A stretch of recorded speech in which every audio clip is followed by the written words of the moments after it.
Medinës. Sot djalli i mallkuar është i dëshpëruar, sepse ka pasur humbje dhe nuk mundet më të ndikojë në ju. Ju, megjithatë, bëni të kujdesshëm që ai i mallkuar të mos ju lajthit as në gjërat më të vogla. O besim drejt, kur e caktoni dhe mbani ndërmjet vete trashëgimin, bëni të drejtë dhe përmbauni librit të Allahut, ruani pasurinë të miturve, të paaftëve dhe të marrëve.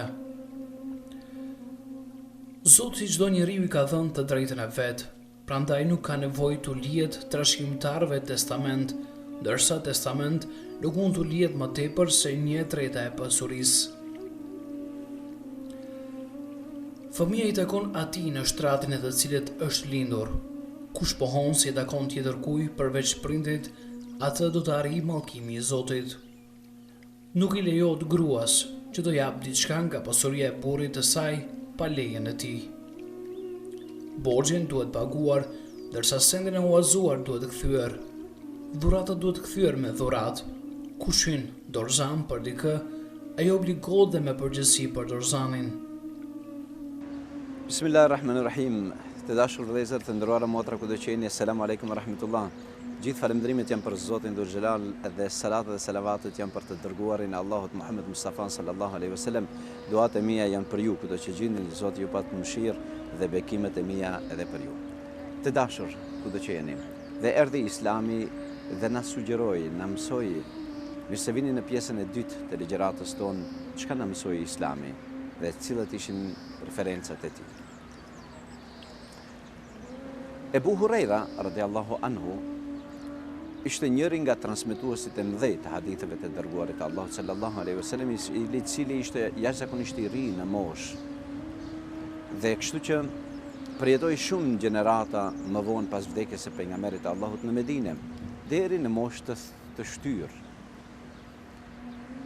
Në njërën prej viteve të fundit përpara se të vdiste, ndodhi një diçka interesante në Medinë. Një burr nga beduinët kishte ardhur në Medinë me njërin nga devet e tij.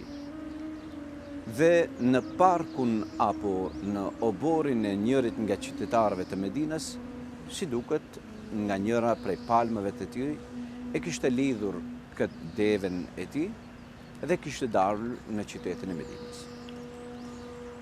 Ka ndodhur disa kushte atmosferike, qofshin disa bumbullima nga qielli ose kështu me radhë, dhe devja si duket është trishtuar, është frikur. Dhe ka vrapuar për rreth këtij kopshti, saqë e ka dëmtuar këtë kopshtin e këtij pronarit në masë të madhe. Dhe ky njeri ka ardhur dhe e ka goditur këtë deve, saqë kjo devja pas ka vdekur, pas ka ngordhur për më njëherë. Në moment që kthehet ky person të marrë devën e tij, të kthehet pra ky beduin, e sheh devën e tij të ngordhur dhe i dhrohet atë shumë sa që e godit një herë ose dy herë këtë pronar dhe e vret në vend. Natyrisht këtë e kapin dhe e sjellin përpara kadiut. Në këtë moment kadiu duhet të bëjë një paraburgim të tij që të shikohet situata. Ky njeri lip një ndjes, një falje, jo komplet nga rasti që ka ndodhur, por t'i jepet mundësi një kohë, një javësh, që të kthehet te fisi i tij në shkretirat e atij vendit, të i lajmërojë njerëzit se ky njeri më nuk do të kthehet i gjallë, nga se ki ka vrarë, nga se ki ka sulmuar dikën. Kadiu i thët, e si do të, me çfarë mendje e kërkon një çështje tillë, si mund të të lëshojmë në ti, të shkosh te fisi yt atje kudo që je, dhe të presim kur do të kujtohet ti që të vish sërish këtu që të gjykojmë për këtë punë. Kjo nuk mban dhe nuk ka asnjë arsye. E si do t'i lajmërojsh ti ata, është çështje tjetër. A ka ndonjë metodë, a ka ndonjë formë, pyet ky beduin, a ka ndonjë metodë se si mund ta bëjun këtë? Përveç nëse gjen dikën në Medinë që t'jep një garancion. Në Medinë nuk kishte askëndi. Dhe në atë moment u paraqit Ebu Hurera. Dhe tha, o kadi, o musliman, garancion për këtë njerëz që do të kthehet jam unë. Lëshonja. Lëshonja, le të shkojë të informoj familjen e vet dhe do të kthehet. Inshallah. Kaloi një javë, kaluan 2, kaloi një muaj, ky njeri nuk kthehet. Kadiu e fton Ebu Hurerën, thot, o Ebu Hurera, a e njeh ti atë njeri? Tha jo. A e ke parë dikur më herë? Tha jo. E si i dhe garancionin një njeri që ti nuk e sheh dhe nuk e njeh kur? I tha, unë vazhdoj të jap garancionin. Jep një mundësin 3 muaj. Dhe mbas 3 muajve, do të vendosim se çka do të bëjmë. Ditën që u plotësuan 3 muaj, u grumbulluan të gjithë te Kadiu, bashkë me Ebu Hurerën, nga se ky njeri nuk u kthye. Në atë moment, duke menduar se çfarë vendimi do të marrin ndaj Ebu Hurerës, njëri nga transmetuesit të mëdhej të pejgamberit shtyr në moshë një plak, të gjithë kishin një përvlim shpirtëror, subhanallahu, kush do ta dënoj Ebu Hurerën. Në atë moment po vjen një kalorës në përshkretir. Pritni. Personi në fjalë hyn në Medinë dhe kërkon falje për vonesën e tij, por kur nuk do të kishte tradhuar. U lirua disi Ebu Hurera, u lirua krejt Medineja. Dhe pyet Kadiu Ebu Hurerën përpara këtij burrit. O Ebu Hurera, si ja dhe këtij garancionin? I tha, o Kadiu i muslimanëve, vallahi e bëna këtë punë vetëm që njerëzit nga jashtë mos thunë se s'ka besë në Islam. Dhe doja të bëj me dije se ka besë në Islam. Dhe njëri nga atyre që ka besë jam unë, sahabiu i madh i pejgamberit. Po qoftë, do ta ruaj këtë besën time dhe me gjakun tim. Dhe ja, njeriu është kështu. Tash e pyetin këtë njeri, këtë beduin, mbasi ti u lirove prej këtij dënimi të mundshëm, e ç'të bëri të kthehesh ti?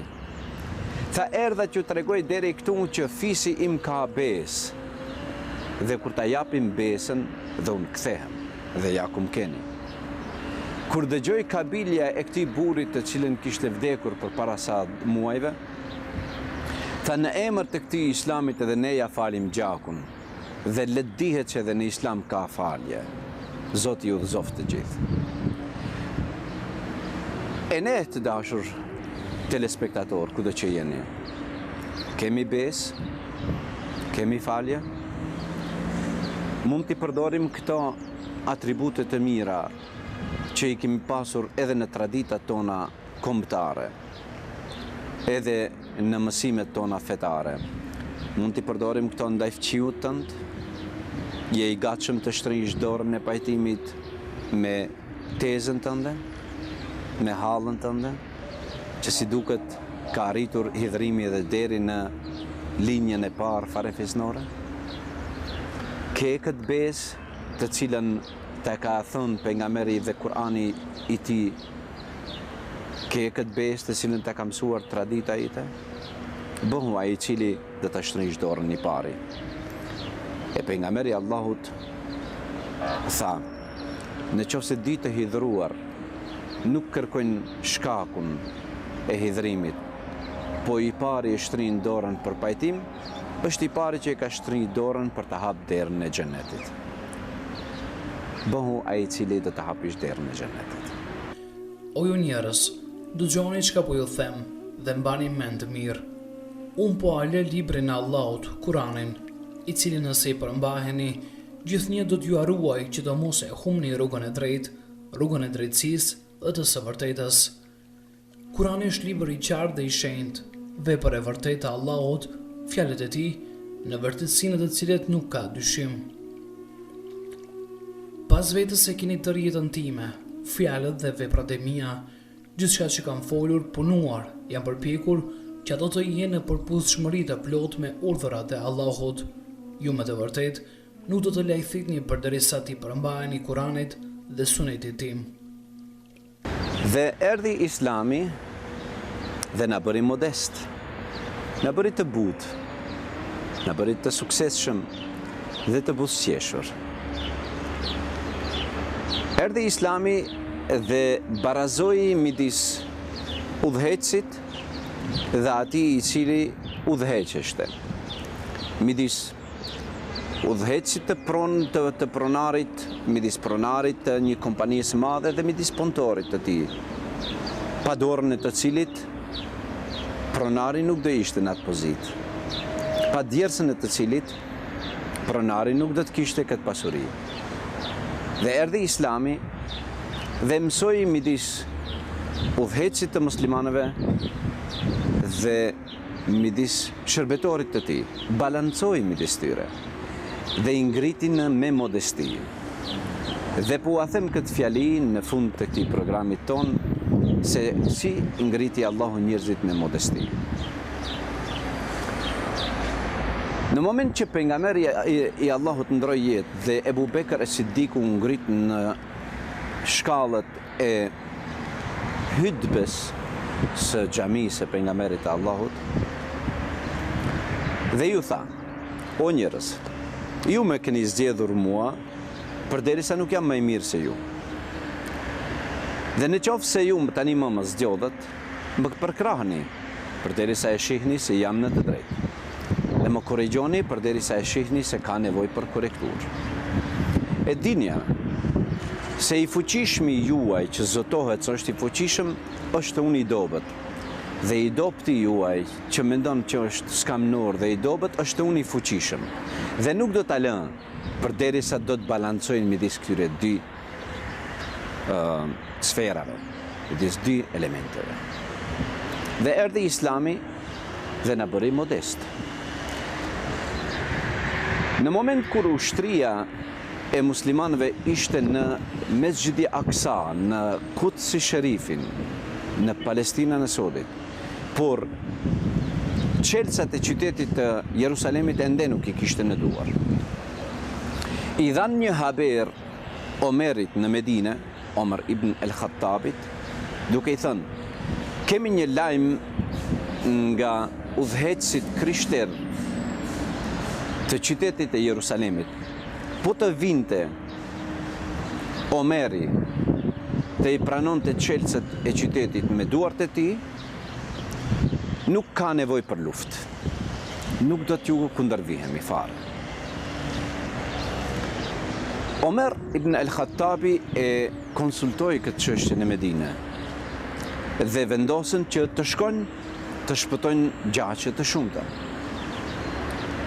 Ai me vete duheshte të marrë një deve në një distancë prej Medinës në Jerusalem, që parafrasisht flasim për 1500 km, dhe duheshte të ecet në përshkretirat e asaj bote.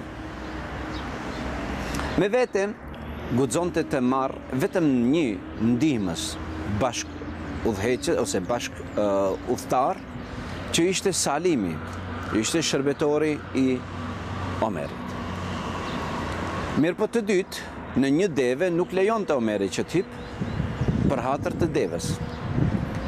Dy deve nuk i mori Omeri për hatër që mos e dëmtoi arkën e shtetit shumë. Dhe morën një, dhe vendosën që secili prej tyre do të qëndroj radhazi në deve e tjetri do të ecë. Mirë po, sa kohë do të qëndroj hypur në deve? Aq sa njëri që është në deve, në formë përmendesh, do t'ja lexoj një xhuz të Kuranit, 20 faqe. Dhe pastaj zbret dhe hyp tjetri dhe vazhdon në xhuzin e dytë. Reciton dhe kështu me radhë ndrohen. Por ala diçka më interesante ishte se rënditja nuk ishte vetëm 1, 2, 1, 2, po ishte 1, 2, 3, e që tretin person nuk kishte, po treti person e konsideroi Omeri deven. Dhe tha, njëherë hypi unë, njëherë devja qëndron shprazës, pastaj hypi shti. Dhe kështu me radhë. Derisa të arrijnë 1500 km, me radhë. Kur u kryen të Kurani njëherë, nishin prej fillimit. Në moment që afrohen qytetit të Mesjidul Aqsa, të cilën e ka begatuar dhe bekuar Allahu në mbrenësi dhe nga rrethina e saj, po e shohin udhëheqësit e komandantëve musliman, po e shohin duke u afruar Omeri në shkretir larë. Dhe vazhduan që të i afrohen.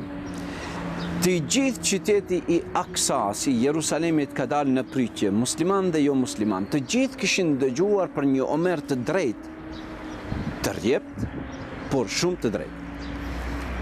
Të gjithë kishin perceptuar gjithë andej jashtë kufive të islamit, nga se tani më bota e shtetit islam arriti në Persi dhe më gjërë. Arriti në anën tjetër deri në Pakistanin e Sodit, deri në Yemen, dhe po në kohën e Hazreti Omerit deri në Egjipt, dhe tash kaloi Damaskun dhe Shami Sherifin dhe po hynë në Quds. Pra, një emër jo i panjohur. Po dalin, po shikojnë kush është ky Omer. Në fazën e fundit që duhet të i afrohet dhe nëpërmes kësaj faze hyhet në Jerusalem, pra në 20 faqen e fundit të Kur'anit, në rendin e fundit, po i takon mbi deve të jetë i hyrë kush? Salimi. Rëndi që ashtu erdhi. Dhe tash Salimi po i thot, o emiri muslimanëve, krahas krejt drejtësisë që e ke, jam dakord, të kuptoj, po njerëzit krejt po të preshen, po i shohem. Dhe nuk është e rrugës dhe nuk është e rendi që unë t'jem hypur. Baram kjo e fundit. Elhamdulillah, falenderës Allahut dhe ty që mu më ndihmove, nuk erdha në kam deri këtu. Ama tani jo. Po mendon ti o Salim që të kërkosh prej Allahut ditën e Kiametit hak prej mu dhe të mi marrish të mirat e mia ditën e Kiametit? Për këtë fundit? Jo, asnjëherë. Qëndroti ku je. Emiri i muslimanëve që ka një transmetim që është me 70 arna të arnuar në teshën e tij, në xhelabien e tij, po e kreh për litari devën e madhe, në cilën është i hyrë një shërbetor i emirit. Dhe po hynë në Jerusalem. Gjithandej duke vrapuar te personi që është hyrë në deve, tu e paramendu që është Omeri, tu i thon mashallah të koft. Gjithë ushtria muslimane e njihnin Omerin, po habiten me këtë rast.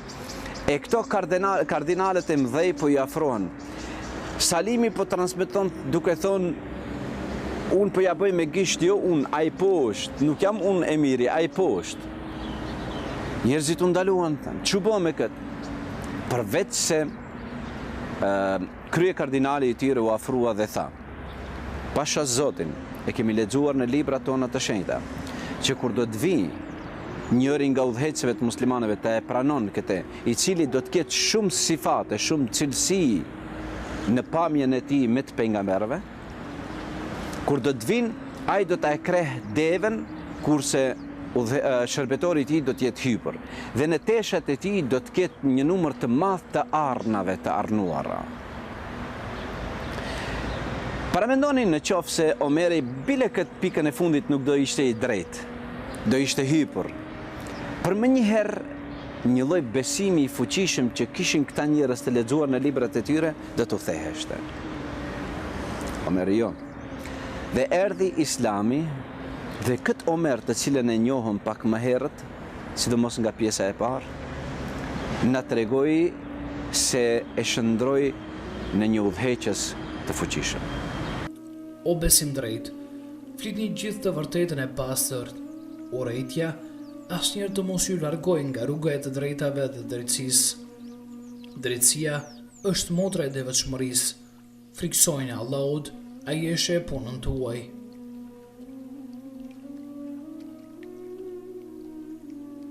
Dhe erdhi Islami dhe bashkoi midis butësisë së Ebu Bekrit, midis fuqisë së Omerit, midis turpit të Osmanit, midis dijes së Alijes, midis Suhejl ar-Rumit, që ishte romak,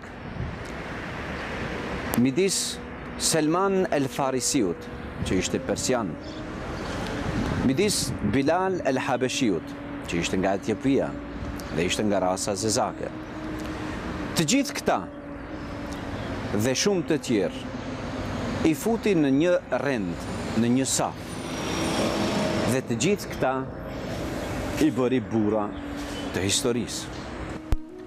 Të dashurit e mi, keni idenë sa vjeçar ishte pejgamberi Allahut në kohën kur ai u thirr për pejgamber? Ishte 40 vjeçar. Në shtëpinë tuaj e dini kush është 40 vjeçar? Krahasoni me njërin nga ju. A ju kujtohet sa vjeçar ishte Ebu Bekri? 38. Ju kujtohet sa ishte Omeri? 32. Ju kujtohet sa ishte Aliu? 10. Dhe erdhi Islami dhe shndroi burrat të historisë me gjenerat të re. Dhe kush na jep neve mendjen që të rit tanë nuk mund të jenë të suksesshëm. Bile, jam i mendimit që mund të jenë shumë më të suksesshëm se dhe ne vetë. Dhe erdhi Islami dhe na bëri modest, dhe na bëri të butë. Po i njëjti Omar, i cili tani më hyri në Mesjidi Aksa, dhe i mori çelcet dhe i ofruan që të falet në njërën nga kishat e krishterëve. Dhe tha se po të falem në kishën tuaj që unë do ta bëja, kam frikë që mbas vdekjes time do të vinë muslimanët dhe do t'ua uzurpojnë këtë kishë duke u shndruar në xhami. Dhe kjo do të ishte një humbje për ju. Andaj, duke u friguar për drejtën tuaj, unë po falem në hyrje të kishës. Dhe transmetohet që mbas vdekjes së kalifëve të 4 Khulafa e-Rashidinëve, këtë muslimanët këtë pjesë e prishën nga kisha në Mesjidi Aksa në Jerusalem dhe e shndruan në një xhami të vogël. Komuniteti kristian i asaj kohe u ankua te kalifi i 5, në të cilën ka vetëm 4 kalif në Islam, po i 5 quhet vetëm për shkak të drejtësisë së tij, i cili i përngjante në drejtësi në formë të përafërt 4 kalifëve që i kishte emrin Omar ibn Abdulazizi.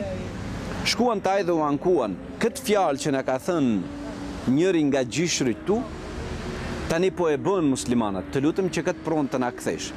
Omar ibn Abdulazizi urdhëroi që kjo të prishet kjo xhami dhe t'ju jepet kjo pronë atyre, pronat të cilëve ishte edhe më herët.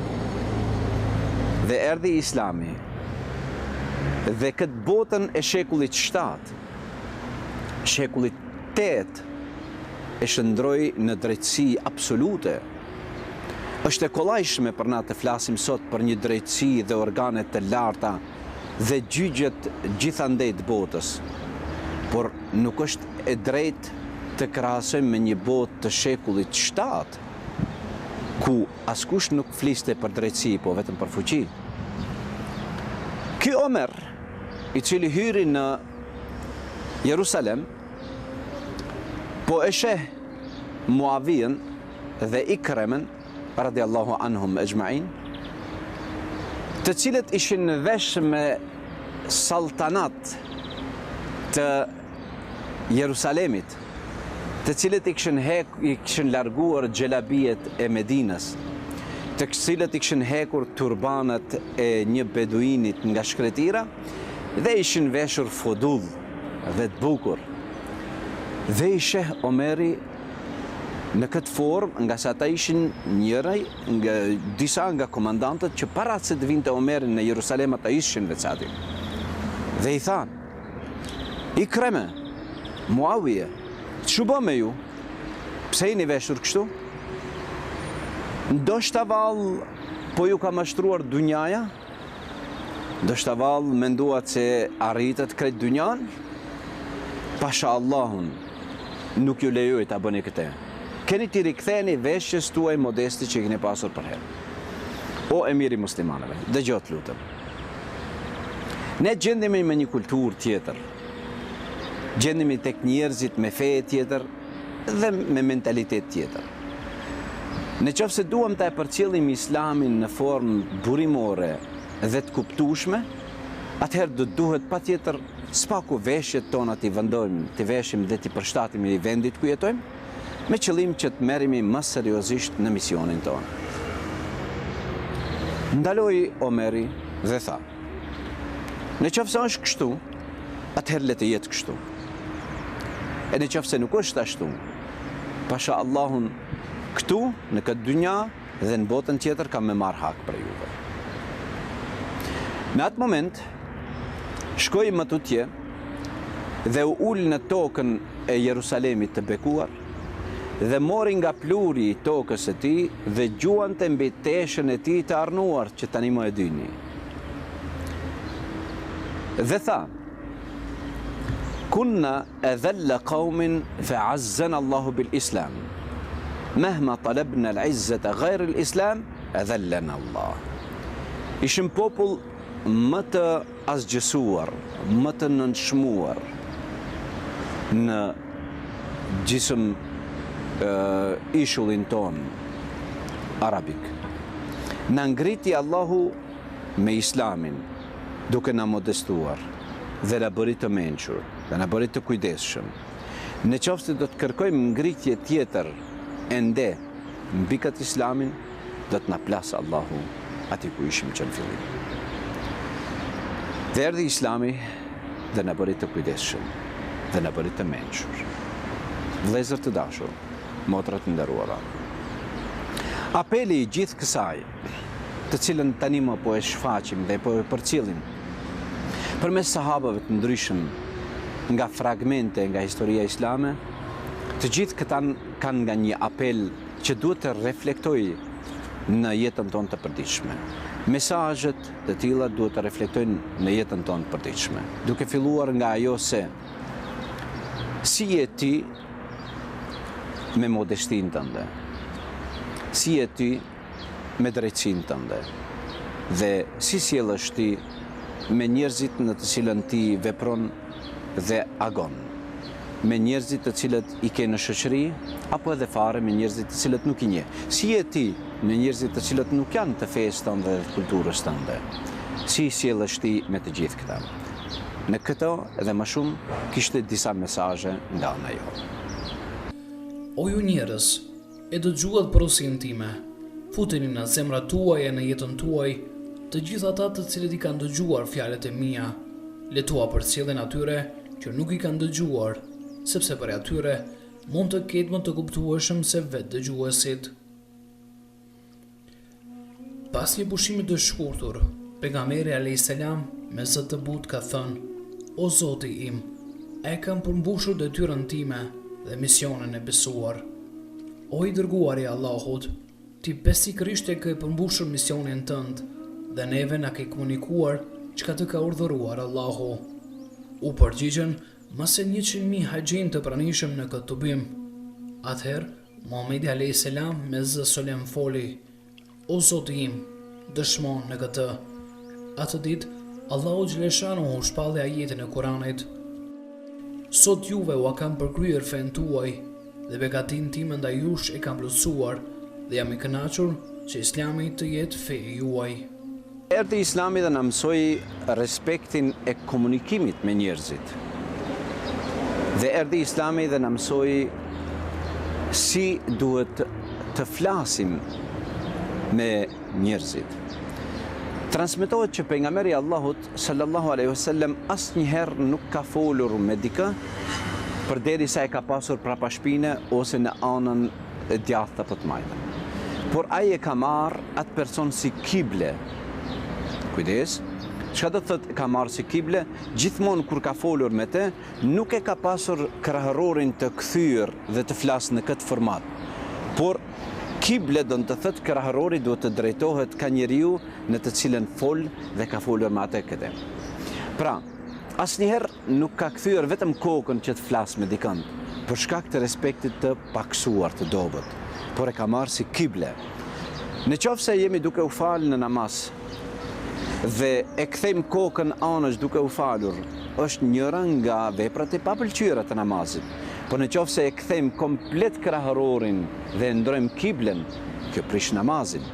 E pejgamberi ka marrë njeriu si kible, pra është drejtuar bashkë me krahërorin dhe me fytyrën e tij.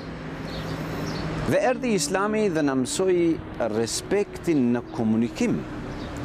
Erdhi një beduin në xhamin e pejgamberit të Allahut në kohën kur Ebu Bekri ishte Emirul Mu'minin, ishte khalifja. Dhe po e sheh ky beduin një njeri të fuqishëm, të madh, që po ja puth ballin një njeriu të dobët, plak. Dhe po habitet, që e cila nuk ishte e zakon tek arabët, në të kundërtën. Dhe po e pyet, ky njeri i fuqishëm i madh, e ka baba këtë? Tha jo. E ka vëlla? Tha jo. E çka e ka? Asend. Asgjë fare.